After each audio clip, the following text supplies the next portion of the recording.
Introduction, la beauté du vieillissement. Imaginez vivre une vie pleine, remplie de sagesse, de paix et de joie.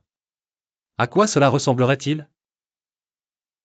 Une femme, âgée de 104 ans, a vécu des guerres, les épreuves de la vie et les hauts et les bas du temps, mais elle continue de vivre indépendamment, heureuse et avec un but. Elle nous offre des leçons de résilience et l'art de vivre avec grâce, surtout en vieillissant. Son histoire peut servir de guide, en particulier pour ceux d'entre nous qui font face aux incertitudes liées au vieillissement. Aujourd'hui, nous allons explorer la sagesse qu'elle a acquise et comment nous pouvons l'appliquer à nos propres vies. Chapitre 1. Vivre indépendamment à 104 ans, un modèle d'autonomie à 104 ans. Cette femme remarquable continue de vivre seule, et lorsque les gens remettent en question sa capacité à se débrouiller seule, elle répond avec un sourire, disant que sa maison est l'endroit où elle se sent en paix. Sa vie s'est déroulée à travers des décennies de difficultés. Elle a survécu aux guerres, aux bouleversements sociaux et aux crises économiques, mais plutôt que de s'attarder sur ce qu'elle a perdu, elle se concentre sur ce qu'elle possède encore. Son indépendance n'est pas le résultat de l'obstination, c'est le témoignage de son adaptabilité. Elle dit, « Je me concentre sur ce que je peux faire plutôt que ce que je ne peux pas », ce qui nous donne une leçon précieuse sur la manière d'aborder nos limitations. Par exemple, elle ne peut pas entretenir un grand jardin comme elle avait l'habitude de le faire, mais elle aime toujours cultiver un petit carré de légumes et de fleurs. Au lieu de se surmener, elle travaille à son propre rythme, prenant des pauses quand c'est nécessaire. La leçon ici est simple, ce n'est pas sur combien nous pouvons faire, mais sur combien nous faisons avec ce que nous avons toujours. Ce mindset peut vous aider à embrasser le vieillissement sans peur, sachant que vous pouvez encore contribuer de manière significative à votre vie et à celle des autres. Chapitre 2. Trouver l'épanouissement au-delà de la retraite. Lorsque nous prenons notre retraite, le changement soudain de routine peut nous laisser déstabiliser. La structure qui définissait nos jours disparaît, nous laissant avec la question, et maintenant? Cette femme de 104 ans offre une réponse qui pourrait vous surprendre, il y a toujours quelque chose que vous pouvez faire. Elle n'a pas vu la retraite comme la fin de la productivité, mais plutôt une occasion de la redéfinir. Après le décès de son mari alors qu'elle avait dans les 80 ans, les gens lui ont suggéré de déménager dans une résidence, craignant qu'elle ne soit seule et submergée. Mais elle a refusé. « Je ne suis pas encore prête à être prise en charge », a-t-elle dit, choisissant de vivre indépendamment et de continuer à contribuer à sa communauté de toutes les manières possibles. Son refus de devenir victime de ces circonstances est puissant. Pour ceux d'entre nous qui font face à une situation similaire, son exemple offre une perspective rafraîchissante. La retraite n'a pas à signifier ralentir ou perdre son but. Cela peut être le début d'un nouveau chapitre, où nous pouvons explorer ce qui nous apporte vraiment de la joie et où nous pouvons encore avoir un impact.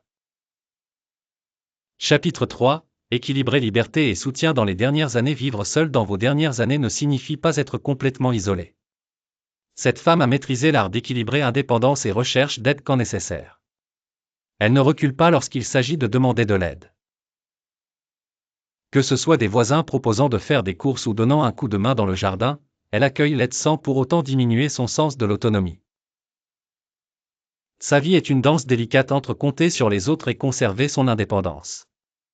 Elle nous apprend que demander de l'aide ne signifie pas que nous sommes faibles, cela signifie que nous sommes suffisamment forts pour reconnaître quand nous avons besoin de soutien.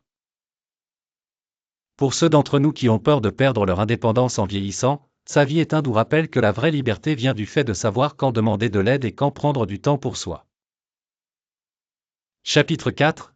La puissance des petites joies en vieillissant. Les limitations physiques peuvent souvent éclipser notre capacité à profiter de la vie. Pourtant, cette femme de 104 ans trouve de la joie dans les petites choses, un jour ensoleillé, un bon repas, ou même le simple acte de lire un livre ou d'écouter de la musique. Elle choisit de se concentrer sur les petits plaisirs que la vie offre encore, plutôt que de se lamenter sur ce qui a été perdu. Elle dit, « Quand vous êtes plus âgé, la vie n'est plus faite de grandes réalisations. Il s'agit de profiter des petites choses qui vous font sourire. » Il est facile de se laisser emporter par l'idée que nous devons accomplir davantage, faire plus, et avoir plus, mais le véritable bonheur réside souvent dans l'appréciation du moment présent. Pour beaucoup d'entre nous, le tourbillon de la vie quotidienne rend difficile de voir la beauté qui nous entoure. Mais en embrassant la joie des petits moments, nous pouvons commencer à trouver du bonheur même au milieu du vieillissement. Que ce soit une tasse de thé le matin, une brève promenade dehors, ou un après-midi avec un bon ami, ces moments se cumulent en une vie épanouissante. Chapitre 5. Embrasser le changement et laisser le passé derrière soi. La vie de cette femme a été remplie de pertes. Elle a perdu son mari, ses amis et finalement sa force physique.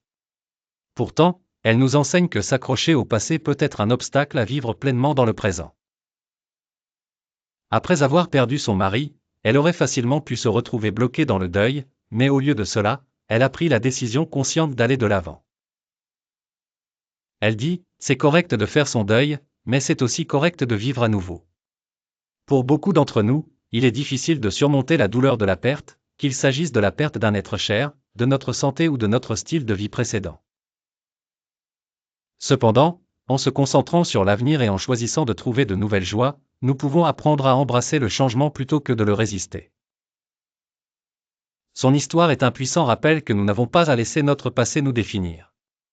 Vieillir ne concerne pas la perte, mais le gain d'une nouvelle perspective sur la vie, une perspective pleine d'opportunités de se réinventer et de trouver de nouvelles passions.